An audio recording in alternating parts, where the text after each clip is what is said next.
안녕하세요. 사사이 사람 사는 이야기 오늘의 사연입니다. 안녕하세요. 저는 39세 최종현입니다. 평소 시간이 날 때 사람 사는 이야기 채널을 듣곤 해요. 다른 채널은 여자분들 사연이 많은데 이곳은 남자분들 사연도 많이 올라오는 것 같더라고요. 꽤나 많은 사연을 들어보았는데 저 같은 사람의 이야기는 별로 없는 것 같아서 제 지난 이야기를 한번 해보고 싶다는 생각이 들어 이렇게 사연을 보내봅니다. 저는 소위 말하는 그저 그런 집안 차남으로 태어났습니다. 그리고 특별히 특출난 것이 없이 보통 사람으로 자랐죠. 어릴 때부터 딱히 공부에도 다른 것에도 흥미가 없었습니다. 무언가를 잘하지도 못했고 그렇다고 열심히 노력한 적도 없었어요. 그런데 이런 무식함은 집안 내력인 것 같습니다. 저희 부모님 역시 한 우물을 파며 열심히 사시는 분들은 아니셨거든요. 아버지는 일용직 노동일이나 마트 배달, 택시 운전 등 수많은 일을 하셨고 어머니도 식당 주방 일을 하거나 건물 청소를 하셨죠. 물론 부모님의 직업을 문제 삼는 것은 아닙니다. 다만 두 분 모두 무엇을 하든지 열심히 하지 않으셨다는 게 문제라는 거죠. 저희 부모님은 무슨 일을 하든지 몇 달 하다가 힘들면 그만두고 돈이 없으면 다시 일을 하는 패턴으로 사셨습니다. 참고 극복하고자 하는 노력이 없었던 것이죠. 문제는 저도 그런 것을 보고 자라서 그런지 뭐든 시작 후 조금 하다가 힘들어지면 바로 포기하곤 했어요. 그냥 책가방을 들고 학교를 왔다 갔다 하는 학생일 뿐이었죠. 그러다 보니 공부도 열심히 하지 않았고 그렇다고 친구들과 어울려 다니며 신나게 놀지도 않았습니다. 친구들과 어울리려 해도 어느 정도 돈이 있어야 하는데 집안에 돈이 있을 리가 없었으니까요. 그나마 4살 많은 형이 성인이 된 후 집을 나가고 나서는 몇 년에 한 번씩 집에 와서 용돈을 주고 갈 때가 있었습니다. 그런 형을 보며 저 역시 빨리 이 집에서 나가고 싶다는 생각을 하곤 했죠. 그래서 저는 제 고등학교 졸업 후 등록금만 내면 들어갈 수 있는 이름 모를 대학으로 진학을 했습니다. 등록금은 학자금 대출을 받았고 아버지한테 돈을 받아서 옥탑방 월세를 들어갔죠. 지방인데다가 지금처럼 월세가 높지 않던 때라서 아르바이트만 하면 월세는 낼 수 있었습니다. 그렇게 집에서 나온 저는 학교는 뒷전이고 아르바이트를 하면서 친구들과 술이나 마시고 다녔어요. 그렇게 1년의 등록금을 날린 저는 1학년을 마치고 군대를 갔습니다. 2학년 등록금이 없었거든요. 그런데 남자는 군대 가면 정신 차린다더니 그 말이 저에게 해당되는 말이더군요. 2005년에 전역을 한 저는 몇 달 동안 열심히 아르바이트를 해 등록금을 모았고 복학을 했습니다. 사실 대충 간 학과가 적성에 맞지는 않았지만 그렇다고 다시 공부를 해 대학을 갈 형편은 되지 않았으니 그냥 이 학교를 졸업하자 마음먹은 것이죠. 막연하게 그래도 대학은 나와야 한다는 생각은 있었던 것 같아요. 그렇게 복학한 저는 나름 열심히 공부를 했습니다. 워낙 생각 없는 꼴통들이 모인 곳이라 조금만 공부를 해도 학점을 관리하기에는 쉬웠고 나중에는 부분 장학금을 받기도 했어요. 사실 제가 공부를 잘해서라기보다 학교 수준이 그 정도였기 때문이죠. 그렇게 구멍난 학점을 채우고 27살에 겨우겨우 대학을 졸업하게 되었습니다. 하지만 제가 취업할 곳은 없더라고요. 저는 부지런히 취업문을 두드렸고 마침내 서울에 있는 직원 5명이 있는 작은 회사에 영업직으로 취업을 했습니다. 기본급 120에 영업 실적에 따라 인센티브를 받는 조건이었죠. 꿈에 부풀어 이곳에 뼈를 묻어야지 하고 시작했지만 영업은 제 생각처럼 쉽지 않았고 4달 동안 120만 원을 받으며 회사를 다니다가 그만두었습니다. 그리고 다음으로 들어간 회사는 10명 정도가 일하는 회사였습니다. 그곳에서는 총무직을 담당했는데 제가 생각한 것과는 많이 다르더라고요. 대충 작은 회사의 총무는 잡일을 하는 것으로 알고는 있었지만 회사 경비 처리는 물론 대표의 잔심부름, 거래업체의 컴플레인과 고객 컴플레인까지 모두 제가 처리해야만 했습니다.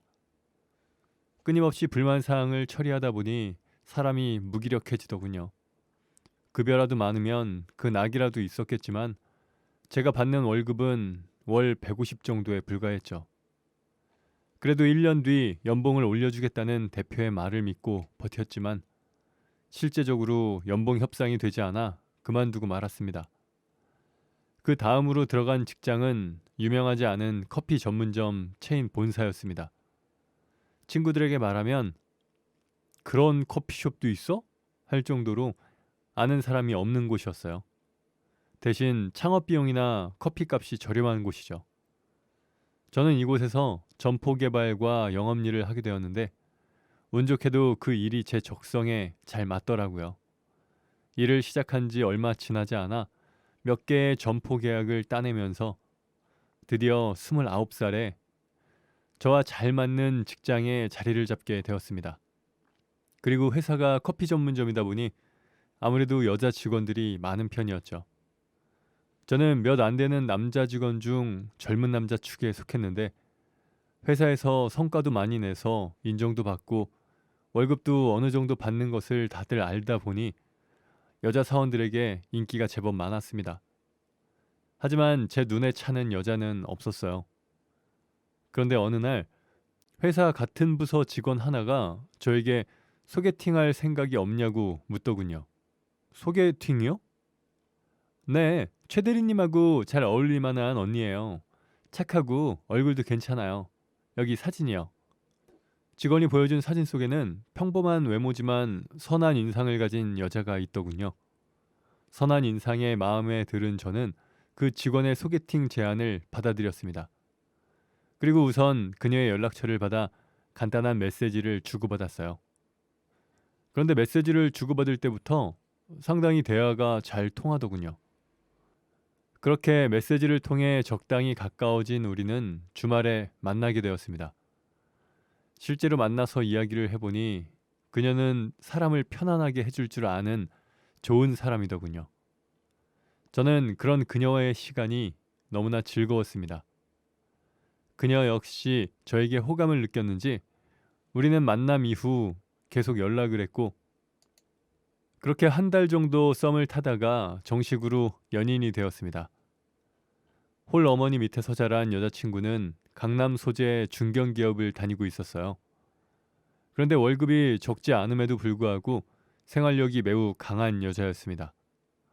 쿠폰 사용, 포인트 적립 이런 건 기본이고 택시는 절대 안 타고 무조건 버스나 지하철이더라고요. 게다가 비싼 디저트보다는 편의점에서 파는 막대 아이스크림을 좋아했습니다.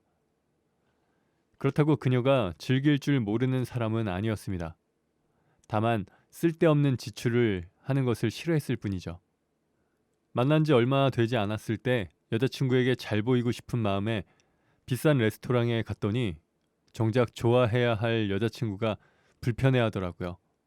스테이크 있는데 와인 한잔 할까? 자기 와인 좋아하잖아.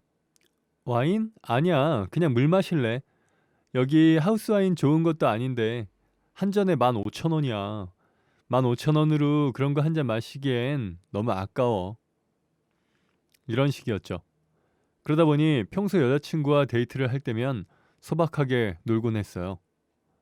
물론 가끔 있는 기념일에 분위기 내러 갈 때에는 좋은 곳으로 가기도 했지만요. 그렇게 저는 여자친구 앞에서는 잘 나가는 척하는 과장된 행동을 안 하게 되었고 제 원래 스타일대로 행동할 수 있었죠. 덕분에 그녀와의 시간이 너무나 편했고 행복했습니다. 저 역시 사치스러운 생활을 하는 편은 아니었거든요. 다만 계획성 있게 돈을 모으는 스타일도 아니었죠. 그런데 그녀와 연애를 하다 보니 저도 소비나 생활 패턴이 많이 바뀌었어요. 택시보다는 전철 혹은 걸어서 다녔고 맥주 펍이나 와인바 같은 곳보다는 그녀와 함께 한강에 있는 편의점 파라솔에서 맥주 한 캔 마시는 것을 즐기게 되었습니다. 그리고 여자친구가 집에서 밥을 해 먹으라며 밑반찬들까지 만들어주면서 배달 음식 대신 집밥을 해 먹게 되었죠. 이런 식으로 생활 패턴이 바뀌어서 그런지 연애를 하는데도 불구하고 예전보다 더 많은 돈이 모이더군요. 저는 여자친구가 내 인생의 구세주가 아닐까 싶었습니다. 그녀를 꼭 잡아야겠다 생각했죠. 하지만 아직 제가 가진 돈으로는 역부족이었습니다. 그런데 여자친구의 생각은 조금 달랐나 봅니다. 우리 결혼하는 건 어때? 우리가 연애한 지 1년 정도가 지났을 무렵 그녀가 먼저 결혼 이야기를 꺼내더군요.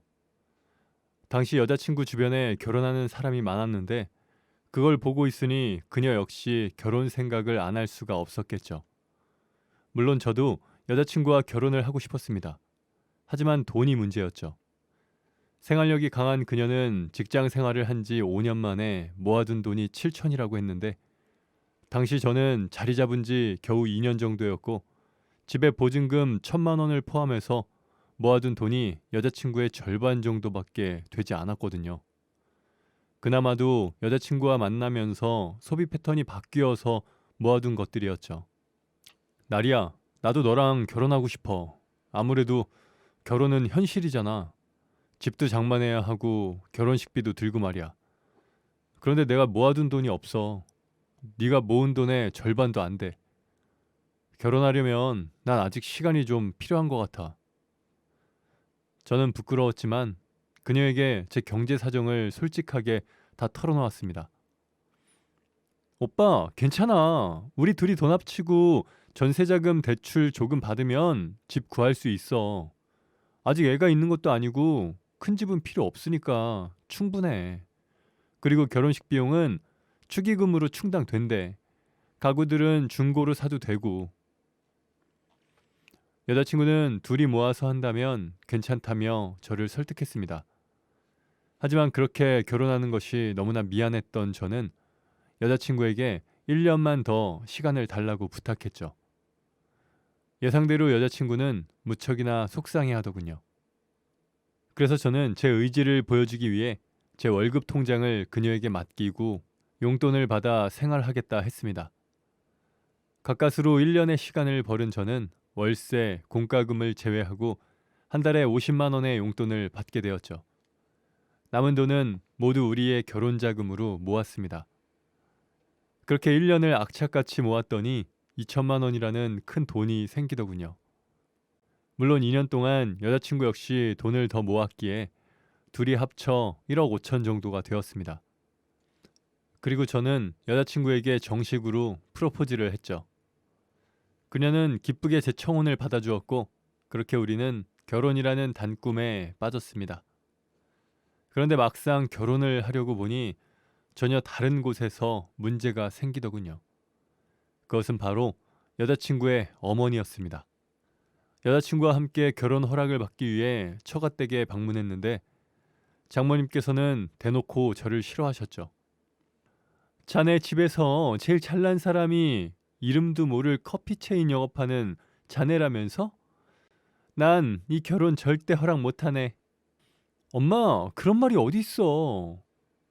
이거사, 정신 차려.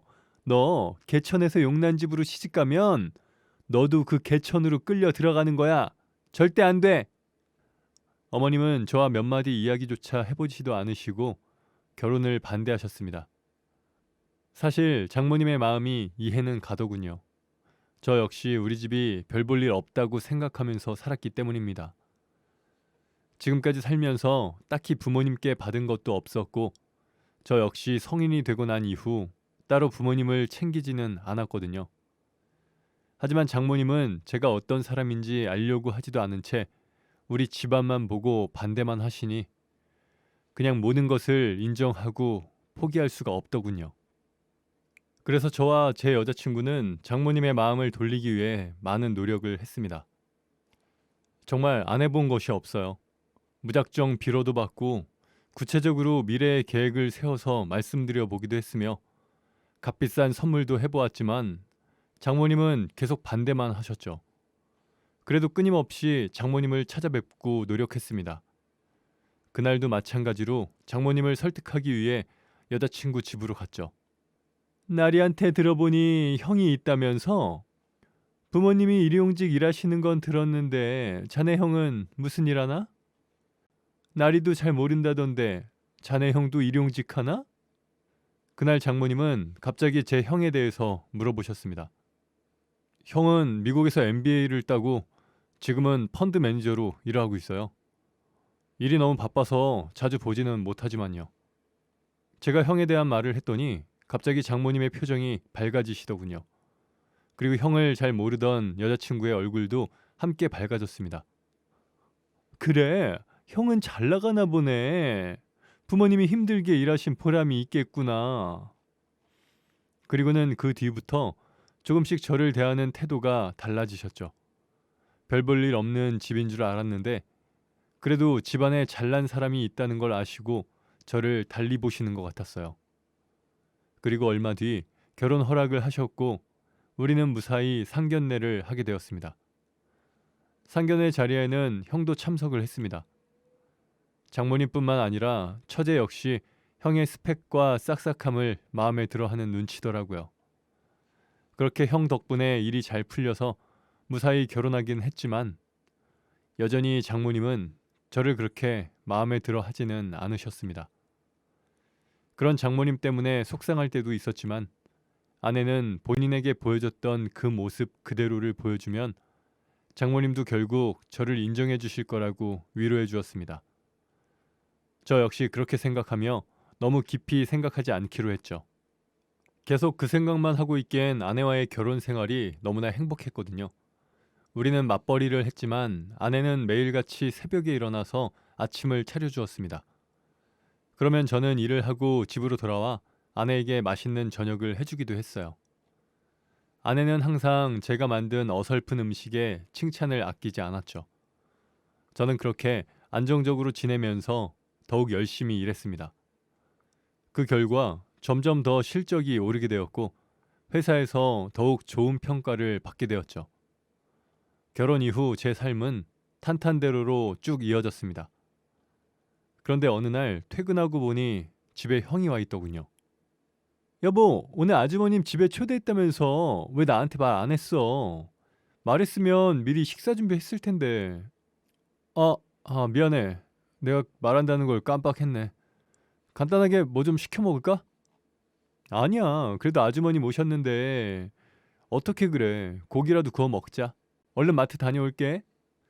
아내는 둘이 이야기하고 있으라며 집을 나갔습니다. 그리고 집에 남은 형과 저는 이야기를 했죠. 지금 왜 내 와이프한테 접근하는 거야? 살해는 그때 충분히 했잖아. 살해? 그래. 네가 내 손에 몇 푼 쥐어주긴 했지. 근데 형이 너 장가까지 보내줬는데 알량한 돈 몇 푼으로는 부족하지. 안 그렇냐, 아우야? 사실 형은 백수건달의 사기꾼입니다. 늘 신분 세탁을 하고 다녔죠. 저는 형이 그런 사람이라는 걸 알고 있었지만 그날 장모님의 질문에 형의 원래 모습을 말씀드릴 수가 없어서 엉겹결에 거짓말을 하게 되었던 것이었습니다. 형이 엄청 수재에 외국 유학까지 다녀온 실력 있는 펀드 매니저라고요. 하지만 그 덕에 결혼 허락을 받은 저는 진실을 밝힐 수가 없었습니다. 아내한테까지도요. 그리고 모든 사실을 알게 된 형은 그걸 미끼로 제 주변을 맴돌기 시작한 것이죠. 제가 제 발등을 찍은 셈이었습니다. 형이라는 놈이 양아치라는 건 온 세상 사람들이 다 알고 있는 사실인데 제가 그걸 속이려고 들었으니 말입니다. 게다가 형은 집을 처음 나갈 때 남아있는 가족에 대한 생각 없이 집안에 있는 돈이란 돈은 다 들고 갔을 정도로 가족이고 뭐고 아무 상관없는 쓰레기 중에 쓰레기였는데 말입니다. 처음 우리의 거래는 상견례까지였습니다. 상견례에 참석하는 대신 돈을 주면 본인 입으로 진실을 밝히는 일은 절대 없을 것이라고 했는데 저 사기꾼 놈의 말을 믿은 제가 바보였던 거죠. 내가 다 폭로하면 너도 끝이야. 네 와이프도 모르지 않냐? 너 아마 이혼당할걸? 돈이 필요해서 그런 거야?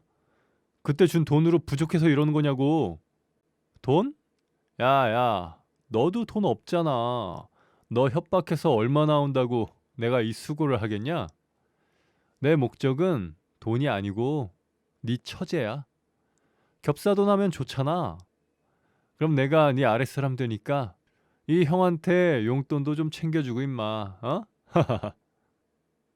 그런 다툼을 하고 있던 중 장을 본 아내가 돌아왔고 형은 아무 일 없다는 듯 우리 부부와 식사를 했습니다.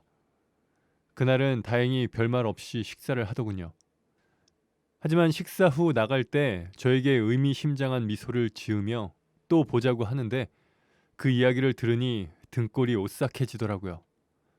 그날부터 저는 잠을 잘 수가 없었습니다. 괜한 짓을 한 건 아닌지 후회가 들었고 이 일을 어떻게 해결해야 나갈지 정말 고민이 되었죠. 하지만 아내에게 진실을 털어놓을 수는 없었습니다. 제가 할 수 있는 건 아내와 형이 더 이상 가까워지지 않게 막는 것뿐이었죠. 앞으로 형이 당신한테 따로 연락하면 바로 나한테 연락해줘. 아주버님한테? 당신이 있는데 굳이 나한테 따로 연락하실까? 혹시 모르니까. 알았지? 혹시라도 형이 연락하면 무조건 나한테 바로 말해야 해. 제 너무나 단호한 말투에 아내는 살짝 당황한 듯 했지만 이내 알겠다 했습니다. 그리고 며칠 뒤 근무 중 아내에게 전화가 왔습니다. 아내와 처제 그리고 형이 함께 점심을 먹기로 했다고 하더군요. 저는 놀라서 바로 회사에 휴가를 내고 그 자리로 달려갔습니다. 형은 그런 저를 보며 피식 웃고 아내는 어떻게 왔냐며 놀라더군요. 마침 이쪽에 상권 분석을 좀 해보려고 왔다가 식사한다고 해서 왔지. 종현아 잘 왔어. 안 그래도 보고 싶었는데. 그렇게 별일 없이 일식집에서 식사를 마친 후 아내와 처제는 회사로 돌아갔고 저는 형과 대화를 했습니다. 정말 그만해. 내가 형 사기쳐서 결혼하게 두고 볼 것 같아? 야, 사기는 내가 쳤냐? 시작은 너야 너. 내 와이프랑 처제한테 접근하지 마. 그렇게 결혼하면 그거 사기 결혼이야. 알아? 지금 네 처지랑 내 처지랑 크게 다르지 않을 것 같은데 넌 어떻게 생각하냐? 아무래도 우리 둘 다 사기꾼의 피가 흐르는 것 같은데? 저는 자기와 저를 동급 취급하는 형의 모습에 어이가 없어서 말문이 막혔습니다. 동생아, 형이 지금 네가 처한 상황을 똑똑히 말해줄게. 내가 네 처제랑 결혼을 못하면 나는 네 장모한테 가서 네가 나한테 사기를 사주했다고 다 말할 거야. 그 뒤에 피해볼 사람이 널까 날까 머리를 쓰라고, 어? 동생아. 결국 저는 형의 말에 굴복할 수밖에 없었습니다. 모든 상황이 밝혀지면 이혼을 당할 것은 저일 테니까요. 그리고 어쩌면 장모님이 형과 처제의 나이 차이나 겹사돈을 반대할 수도 있으니 그것에 희망을 걸어보기로 했죠. 그날 이후 형과 처제는 연애를 시작했습니다. 하지만 상황은 제 뜻대로 흘러가지 않더군요. 장모님은 제가 결혼할 때와 달리 잘 나가는 펀드 매니저인 형을 사위로 맡는 것에 너무나 호의적이시더라고요. 겹사돈이나 나이 차이 따위는 전혀 개의치 않아 하는 눈치였습니다. 저희가 결혼하면서 너무나 힘들게 장모님을 설득한 것과는 달리 처제와 형은 연애한 지 3달 만에 결혼 이야기가 나오기 시작했죠. 그런데 아이러니하게도 형과 처제의 결혼이 진전될수록 장모님의 저를 보는 시선까지 좋아지더군요. 하지만 살얼음판을 걷는 저는 마음이 점점 불안해져 왔고 불면증에 악몽까지 겹쳐서 거의 매일 밤을 지새우면서 지냈습니다. 아내는 그런 저를 보면서 걱정했지만 이제 와서 아내에게 모든 것을 털어놓을 만한 용기도 없었습니다. 그리고 얼마 뒤 처제와 형이 결혼 준비를 시작했다는 이야기까지 들려왔습니다. 곧 정식으로 처가댁에 인사를 하러 온다고 했죠. 그 소식을 듣고 너무나 괴로웠던 저는 며칠을 고민하다가 아내를 살짝 떠보기로 했습니다. 물론 애둘러서 말이죠. 우리 회사 선배 권 차장님 있잖아. 여동생이 사기 결혼을 당했는데 그 사람을 소개해준 사람이 차장님 와이프라네. 어머, 진짜? 무슨 사기 결혼을 당했는데? 나도 자세히는 모르는데 결혼할 남자 직업이랑 집안 배경 같은 걸 속였다나 봐. 제 말에 아내는 분개를 하더군요. 아, 진짜? 아니, 그럼 차장님 와이프는 다 알고 있었던 거야? 그랬다네. 그 와이프도 솔직하게 말해주고 싶었는데 말할 타이밍을 놓쳤다나 봐. 어머, 어떡해. 근데 그 와이프라는 사람 너무하다. 소개해 줄 때는 어쩔 수 없이 해줬나 본데 결혼까지 할 줄은 몰랐나 봐. 그 와이프 딴에는 결혼하지 말라고도 했나 보던데. 그렇게 소극적으로 하면 어떡해. 결혼 전에 무조건 진실을 말했어야지. 한 사람 인생이 걸린 일인데. 그러게. 권 차장님도 너무 속상하겠다. 다른 사람도 아니고 아내한테 속아서 동생 인생 망친 거잖아. 저는 아무런 대답도 할 수가 없었죠. 다만 그날 이후 아내의 말이 계속 귓가에 맴돌았습니다. 무조건 진실을 말해야 했다. 한 사람의 인생이 걸린 일, 배우자에게 속아서 동생 인생을 망쳤다. 그리고 어떻게 이 상황을 헤쳐나가야 할지 매일같이 생각했습니다. 그렇게 시간이 흘러 형이 결혼 허락을 받으러 오는 날이 되고야 말았죠. 당연히 저희 부부도 처갓댁으로 갔습니다. 형은 어디서 돈이 났는지는 모르겠지만 최고급 한우와 과일 바구니 그리고 홍삼까지 들고 찾아왔더라고요. 덕분에 분위기는 화기애애했지만 저는 내내 마른 침만 삼킬 뿐이었습니다. 즐거운 분위기 속에 식사를 다 마친 후 상을 물리고 다과를 먹는데 형이 구체적인 결혼 이야기를 꺼냈습니다. 집은 강남에 30평짜리로 시작하려고 해요. 나중에 아이 낳으면 더 큰 곳으로 옮기려고요. 나연이랑 이야기해봤더니 처음에는 아기자기하게 시작하고 싶다고 하네요. 강남 30평 아파트 소리에 장모님은 한박 웃음을 보이며 말씀하셨습니다.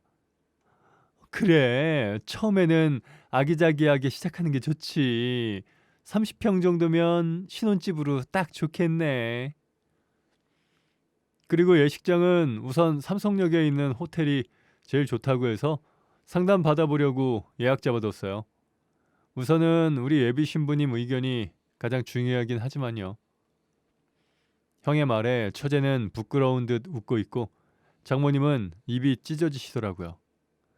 그 외에도 신혼여행이나 예물 등의 이야기를 하는데 더 이상 듣고 있을 수가 없더군요. 이제 그만해, 이 사기꾼 새끼야! 제 격한 말에 모두의 시선이 저에게 쏠렸습니다. 그만하고 이 집에서 나가! 내가 자폭할 테니까! 그 말에 형은 무섭게 저를 쏘아봤지만 이대로 물러설 수 없던 저는 모든 사실을 쏟아냈습니다. 장모님, 처제, 그리고 여보, 죄송합니다. 저희 형 펀드 매니저 아니에요. MBA는커녕 대학 문턱도 밟아본 적 없는 사람이에요. 이 사람 사기 전과 있는 사기꾼입니다. 죄송합니다. 그 말에 장모님이 비명에 가까운 소리를 내며 형에게 물었죠. 최서방, 이게 무슨 소리야? 저 말이 사실인가? 그러자 형은 갑자기 겉옷을 챙겨 벌떡 일어나더라고요. 그리고 저에게 나지막히 너희 새끼, 내가 가만히 안 둬?